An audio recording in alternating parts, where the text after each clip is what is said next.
Creio em Deus Pai Todo-Poderoso, Criador dos céus e da terra, tudo que há. E em Jesus Cristo, seu Filho unigênito, nosso Senhor, o qual foi concebido por obra do Espírito Santo, nasceu da Virgem Maria, padeceu sob o poder de Pôncio Pilatos, foi crucificado, morto, sepultado, desceu ao Hades, ressurgiu dos mortos no terceiro dia, subiu aos céus, está sentado à destra de Deus,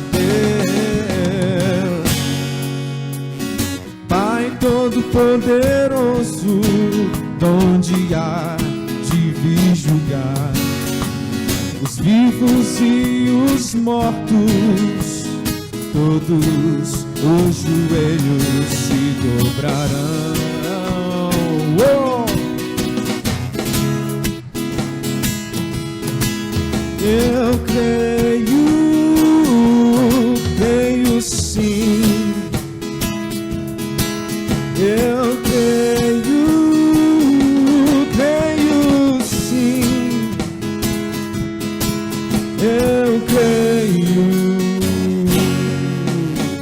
creio no Espírito Santo, na Santa Igreja remida, na comunhão dos santos, na remissão dos pecados, vida eterna,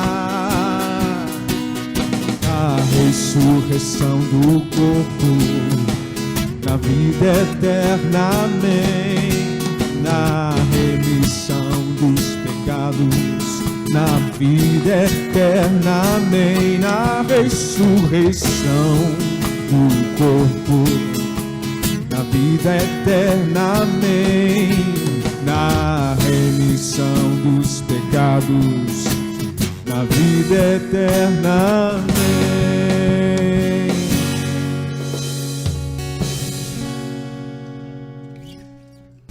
Olá, povo de Deus, graça e paz. Estou de volta para continuarmos aqui a nossa live estudando o Credo Apostólico. Viu que música chique? Antes aí, nosso irmão Lucas cantando. Pois é, fiz essa música especialmente para este nosso estudo, e logo que terminar esse estudo, nós iremos estudar os concílios da igreja. Eu quero cantar uma música e quero dedicar a todos vocês, principalmente alguns que estão direto aí com o nosso irmão Paulo, nossa irmã Daiane, nossa irmã Lia, Ronaldinho, são os primeiros a chegar. Esta música muito antiga, olha, 39 anos que eu converti, eu sempre cantei esta música, gravei esta música. É bom estarmos aqui para louvarmos a Deus. É um tempo de louvarmos a Deus. Bendito seja Deus. Amém? A minha mocidade foi marcada demais com Jesus Cristo lá em Brasília.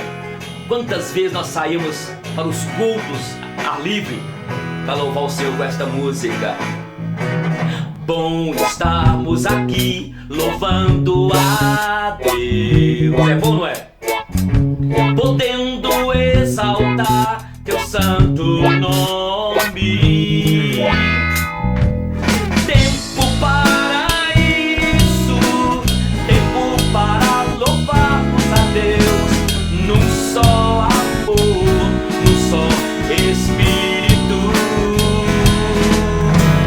Tempo para isso, tempo para louvarmos a Deus num só amor, num só Espírito.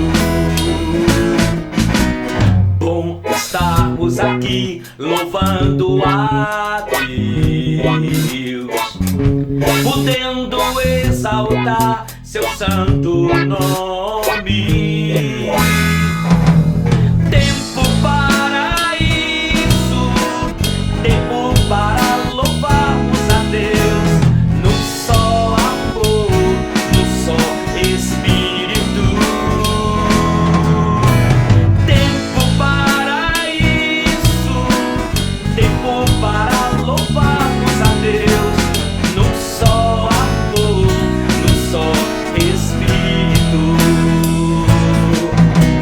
Deus, venha nos abençoar e que esta união nunca falte para nós.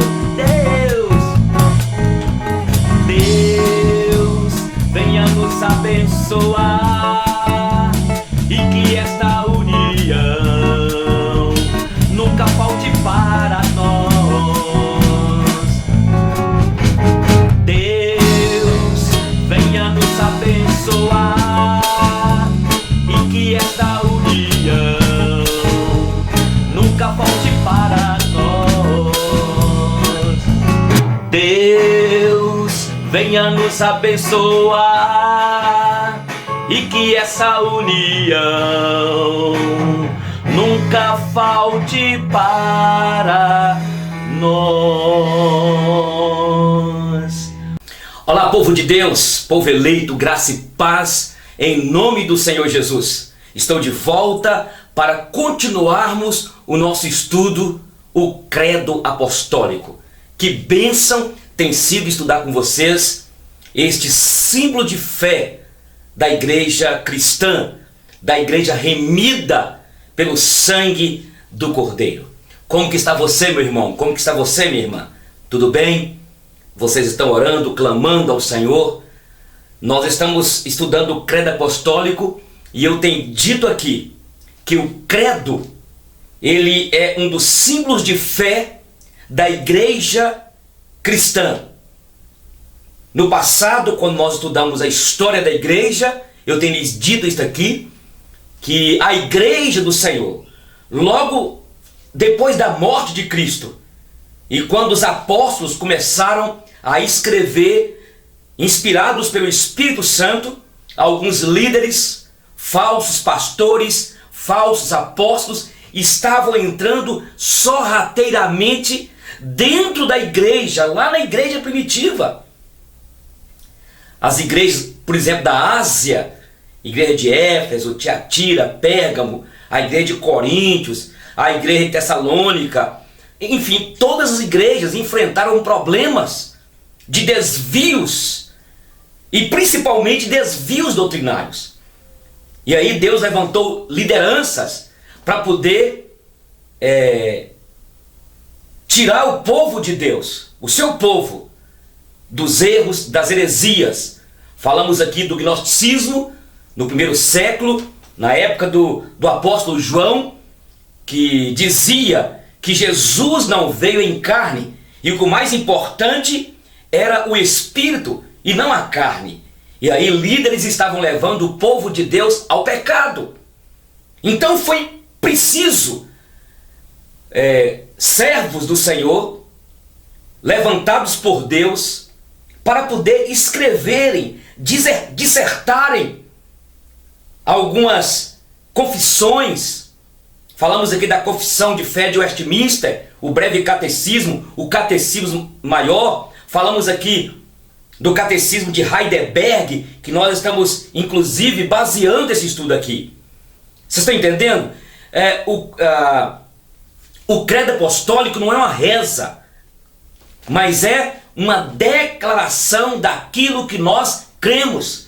Creio em Deus Pai Todo-Poderoso, Criador dos céus e da terra. Creio em Jesus Cristo, o seu único Filho, que foi concebido pelo poder do Espírito Santo, nasceu da Virgem Maria. Ele foi crucificado, morto, sepultado. Ele padeceu, antes eu esqueci, sob o poder de Pôncio Pilatos. Foi crucificado, morto, sepultado, desceu ao Hades, mas ressuscitou de entre os mortos, subiu aos céus e está assentado à destra do Deus Pai Todo-Poderoso. E agora é o dia nosso. Ele haverá de vir para julgar os vivos e os mortos. Olha, vai haver a ressurreição. E Jesus Cristo voltará como justo juiz. Ele não voltará como ele esteve aqui, como servo sofredor. Foi humilhado, foi pisado, cuspiram nele, humilharam-no, chegaram ao ponto de fazer dele um joguete, entregando a Caifás, depois entregava para Herodes, depois para Pilatos. Jesus sofreu como servo sofredor, mas ele veio com o propósito de morrer na cruz pelos nossos pecados. Ele voltará para arrebatar sua igreja, mas como nós estamos declarando aqui o credo apostólico, ele há de vir para julgar os vivos e os mortos. E este é um dos pilares da igreja cristã, da igreja remida, da igreja aqui neste mundo militante, que espera ansiosa a vinda do Rei dos Reis, Senhor dos Senhores. Abra sua Bíblia aí, bênção. Apocalipse capítulo 20. Nós já estudamos Apocalipse. Parabéns aí às irmãs, irmãos que entregaram aí as respostas, 30 perguntas sobre o que nós estudamos. E nós estudamos aqui o capítulo 20, todo o Apocalipse. E aqui fala do juízo de Deus. Vi um grande trono branco e aquele que nele se assenta, de cuja presença fugiram a terra e o céu, e não se achou lugar para eles. Vi também os mortos, os grandes e os pequenos, postos em pé, diante do trono de Deus. Então se abriram livros, ainda outro livro, o livro da vida foi aberto, e os mortos foram julgados, segundo as suas obras, conforme o que se achava escrito nos livros. Deu o mar os mortos que nele estavam. A morte e o além entregaram os mortos que neles havia, e foram julgados, um por um, segundo as suas obras. Então a morte e o inferno foram lançados para dentro do lago de fogo. E esta é a segunda morte, o lago de fogo. E se alguém não foi achado inscrito no livro da vida, este foi lançado para dentro do lago de fogo. Pai, usa-me agora, Senhor, Espírito Santo que inspirou esta palavra. Que cada frase, que cada palavra que for saindo dos meus lábios produza efeitos, que haja consolo, que haja um despertamento, que haja neste momento deste estudo direcionamento ao coração desta irmã, deste irmão. Fala, Senhor, que as palavras dos meus lábios e que o meditar do meu coração sejam agradáveis na tua presença. Ó meu Deus, escudo meu, rocha minha, nosso Senhor, em teu nome, Jesus, bispo das nossas almas. Amém. Então Jesus virá para buscar sua igreja e haverá então o juízo final. Agora veja bem, a Bíblia diz em Hebreus capítulo 9, versículo 27, que está ordenado ao homem morrer uma só vez. Marca na sua Bíblia aí. Está ordenado o homem morrer uma só vez. E depois vem o quê? O juízo final. Cai por terra, desde agora eu começo a dizer, todo o escopo de doutrina do Espiritismo que fala que existe a reencarnação. Não existe reencarnação. existe biblicamente a ressurreição dos mortos. Está ordenado o homem morrer uma só vez. E depois disso virá o quê? O juízo final. Agora veja bem, quando acontecerá o juízo final? Nenhum de nós sabe. O próprio Jesus fala em Mateus capítulo 24, que quanto àquele dia, que dia? O dia da sua vinda, o dia do arrebatamento da igreja. E vai acontecer tudo de uma vez. O arrebatamento da igreja, o juízo final, a ressurreição dos mortos. Como nós estudamos no Apocalipse, nós somos amilenistas, nós não cremos que Jesus vai vir outra vez, vai vir e ninguém verá, depois volta pela terceira vez. Não, ele vai vir pela segunda vez e todo o olho verá. E neste momento é que vai haver então a ressurreição dos mortos. Quando sucederá? Não sabemos. E quem será o juiz? Como eu tenho dito para vocês, Jesus será aquele que julgará o mundo com justiça e retidão. Abra para você ver aí. Abra para você ver aí o Evangelho de João, capítulo 5, versículos 22 em diante. Olha o que diz João capítulo 5, 22. E o Pai a ninguém julga, mas ao Filho confiou todo julgamento. Quem virá e quem fará e quem estará como juiz justo será Jesus Cristo. Olha o que diz o 23. A fim de que todos honrem o Filho do modo porque honra o Pai. Quem não honra o Filho, não honra o Pai que o enviou. Em verdade vos digo, quem ouve a minha palavra e crê naquele que me enviou, tem a vida eterna. Não entra em juízo, mas passou da morte para a vida. Então, duas perguntas aqui. Primeiro eu perguntei, quando será o julgamento? Eu respondi que nós não sabemos. Contudo, como estudamos Apocalipse, nós vimos que haverá a apostasia, a iniquidade aumentará de quase todos, nós vimos que o amor então também se esfriará, a iniquidade aumentará, o amor se esfriará de quase todos. Nós estudamos aqui sobre a frieza que vai se instalar na igreja, vai vir perseguição. É apenas o princípio das dores que a igreja sofrerá, mas nós não sabemos. A segunda pergunta que eu fiz, quem vai vir julgar? É Jesus. Toda a autoridade foi dada a Jesus Cristo, no céu, na terra, debaixo da terra.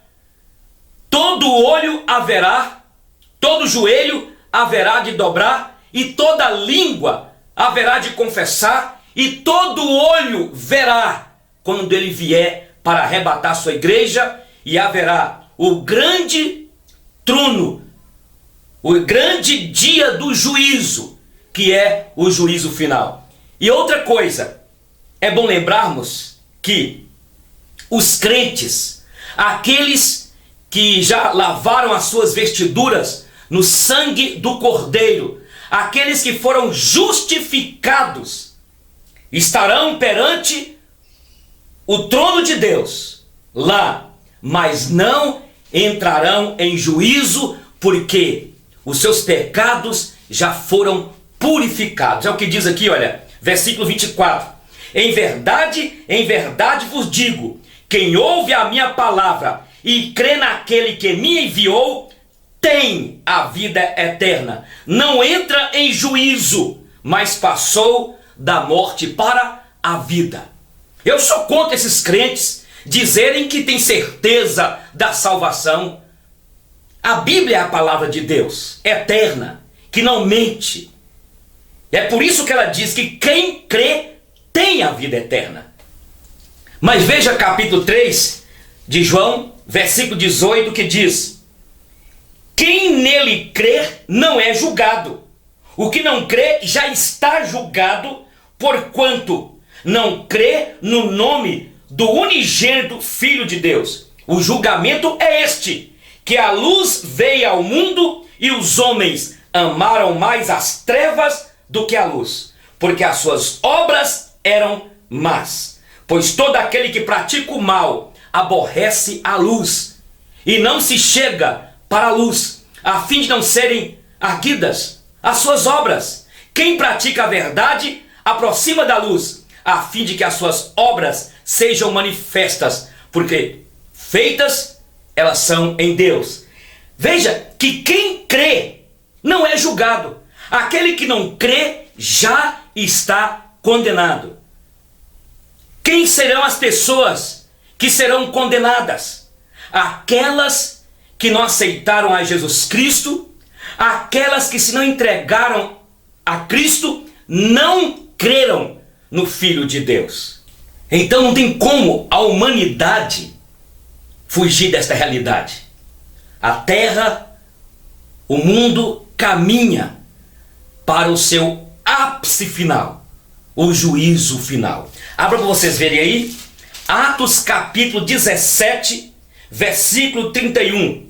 Aqui diz: porquanto estabeleceu um dia em que há de julgar o mundo com justiça, por meio de um varão que ele destinou e acreditou diante de todos, ressuscitando de entre os mortos. Quem é este varão? É Jesus Cristo. Pois bem, igreja, IPJP, irmãos e irmãs amadas, creio em Jesus Cristo. O credo apostólico vem nos ensinando que nós temos esta convicção, pela fé temos essa certeza, que nós não entraremos em juízo, estaremos lá, mas não seremos julgados, porque o sangue de Jesus nos purificou de todo pecado. O Senhor voltará. É maravilhoso quando nós estudamos aqui em Romanos capítulo 8. Abra, por favor, Romanos capítulo 8, versículo 1. Olha o que diz: agora, pois, já nenhuma condenação há para os que estão em Cristo Jesus. Não há condenação. Nós temos a bênção de termos sido justificados pela fé em Cristo Jesus. E dia a dia nós estamos santificando as nossas vidas. Nós iremos estudar isso no final do credo, quando nós falamos sobre o Espírito Santo, que é Ele que nos santifica, que é Ele que nos instiga, eu diria, nos move para andar na luz da presença do Senhor, para vivermos uma vida em santificação, separada do pecado, esperando e aguardando o grande dia da vinda do Senhor Jesus.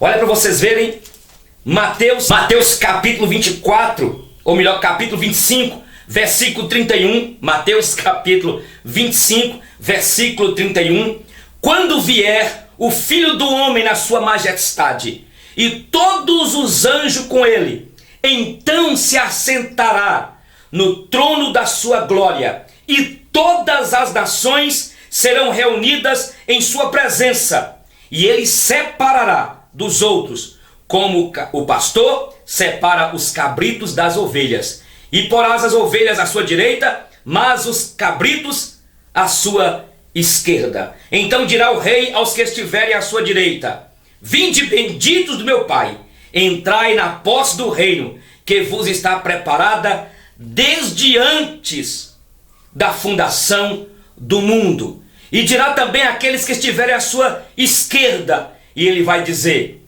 dirá o Senhor: apartai-vos de mim, malditos, para o fogo eterno, preparado para o diabo e seus anjos.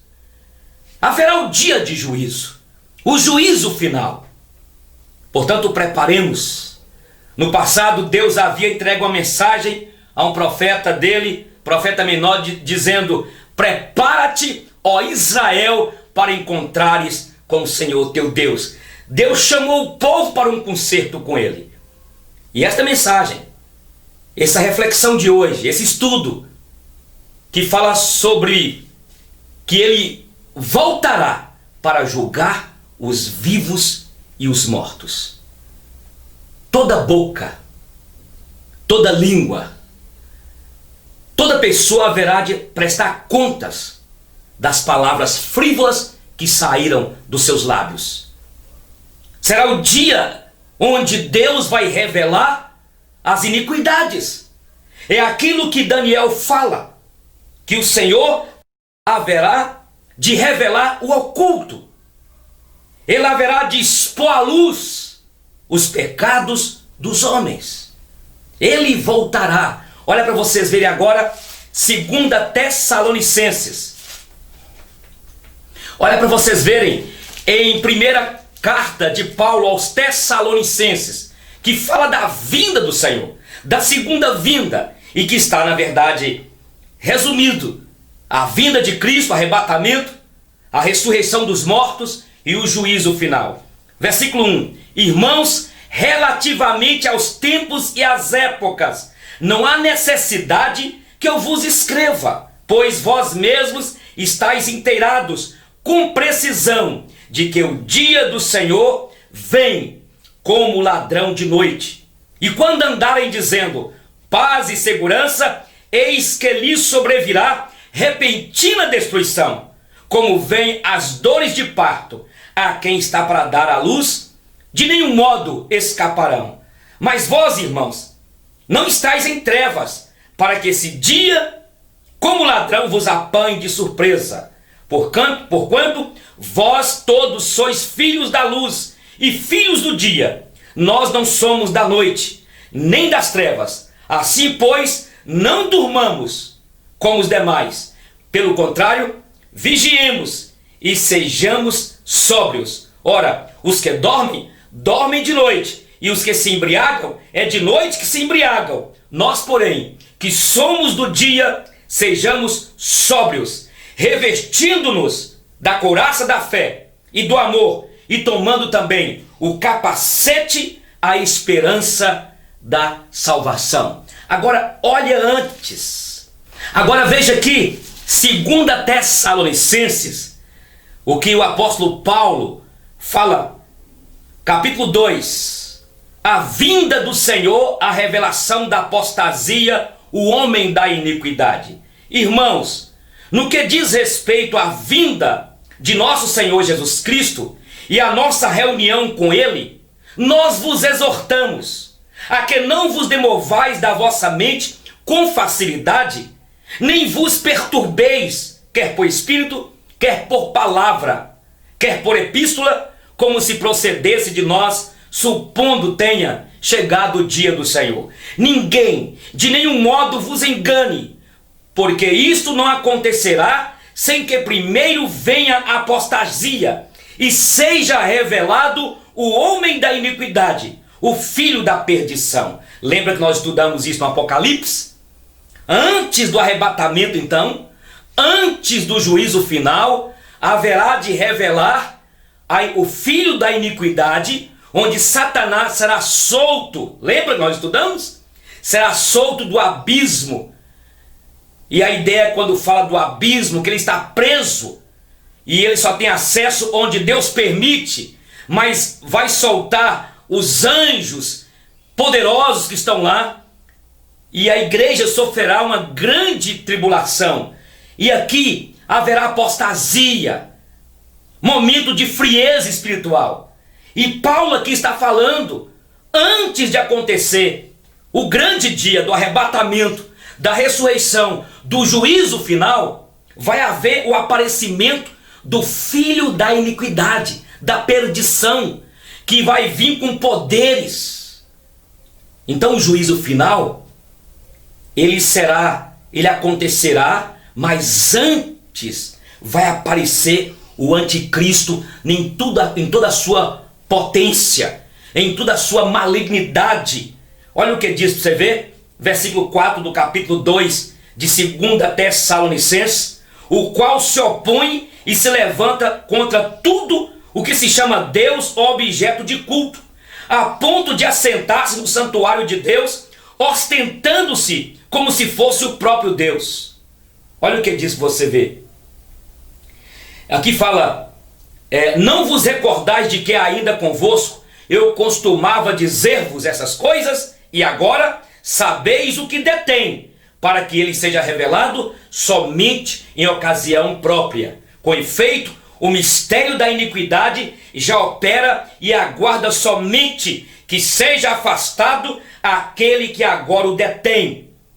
Então será de fato revelado o iníquo, a que o Senhor Jesus matará com o sopro de sua boca e o destruirá pela manifestação de sua vinda. Ora, o aparecimento do iníquo é segundo a eficácia de Satanás, com todo o poder e sinais e prodígios da mentira, e com todo o engano de injustiça aos que perecem, porque não acolheram o amor da verdade para serem salvos. E por este motivo, pois, que Deus lhe manda a operação do erro, para darem crédito à mentira, a fim de serem julgados todos quantos não deram crédito à verdade. Antes, pelo contrário, deleitaram-se com a injustiça. Vocês lembram que nós falamos aqui que o que detém o Satanás, o anticristo, o filho da perdição, é a pregação do evangelho que tem avançado.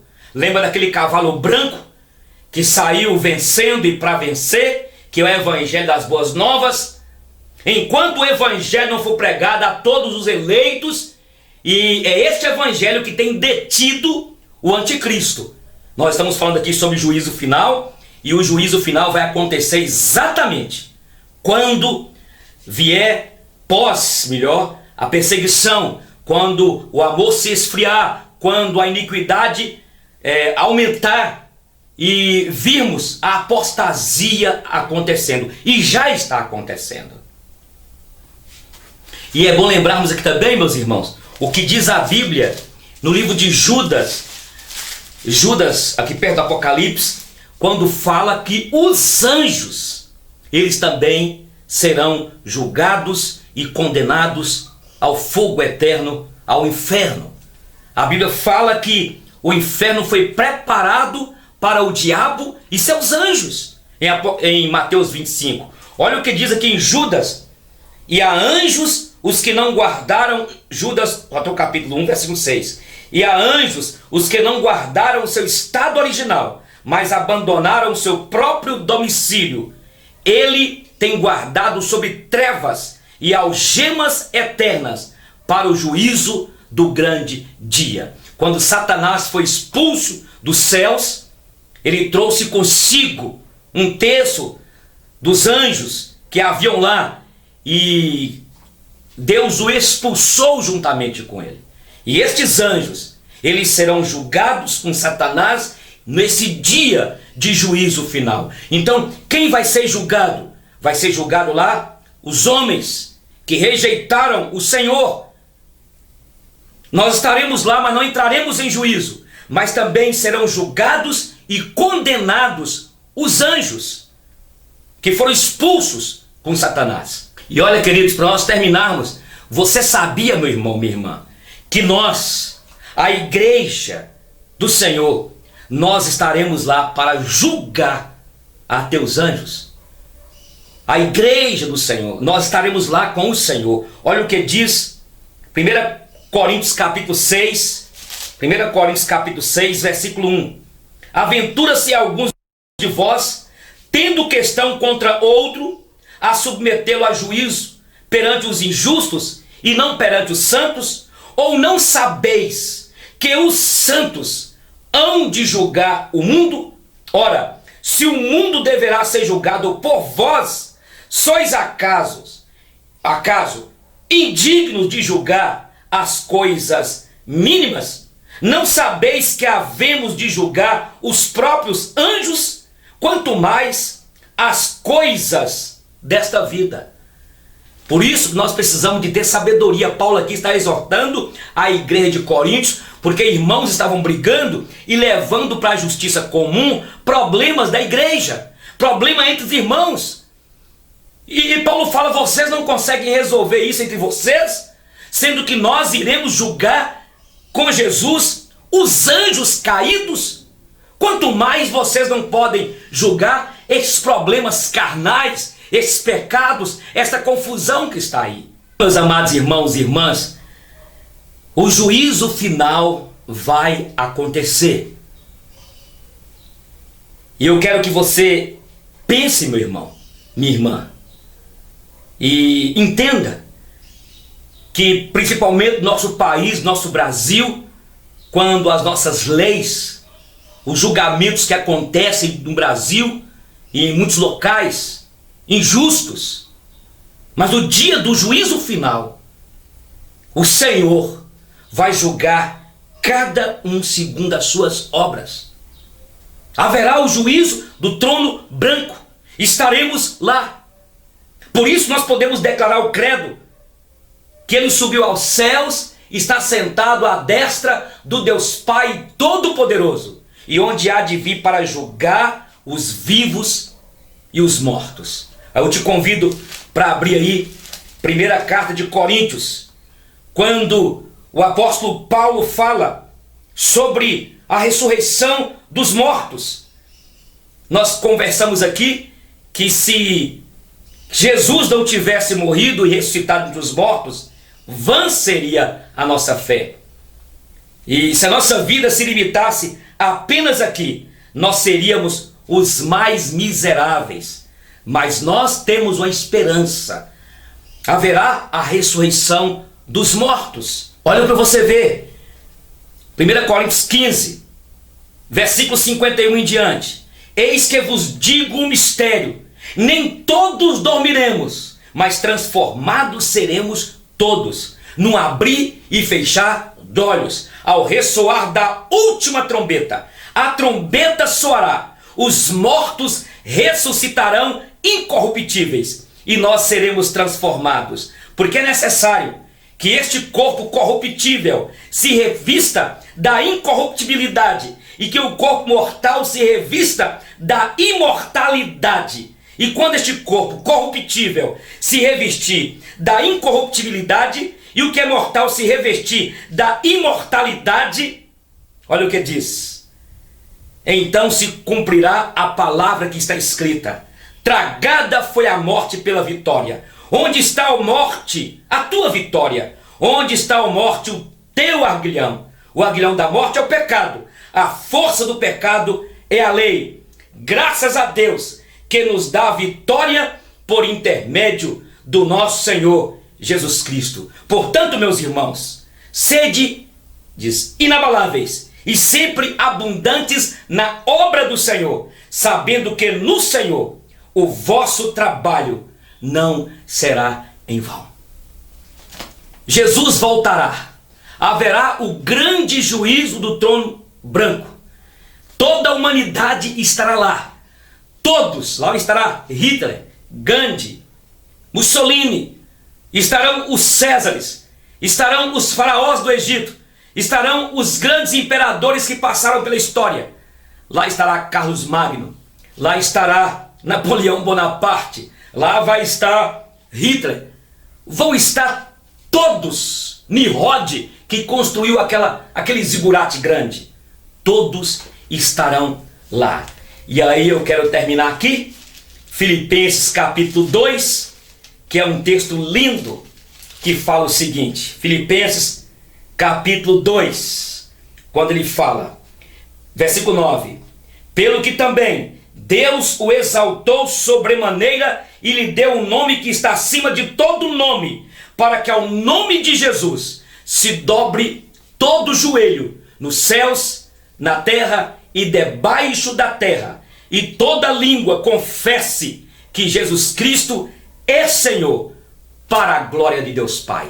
Naquele dia, daquele grande juízo do trono branco, todos se prostrarão e adorarão e vão declarar que Ele é o Senhor, para a glória de Deus. Que Deus te abençoe e até o próximo estudo nosso, creio em Deus Pai Todo-Poderoso. Eu creio que Jesus, ele foi sepultado, depois de crucificado e morto, subiu aos céus e está sentado à destra do Deus Pai Todo-Poderoso. Mas ele voltará para julgar os vivos e os mortos. Este dia já está escrito, marcado.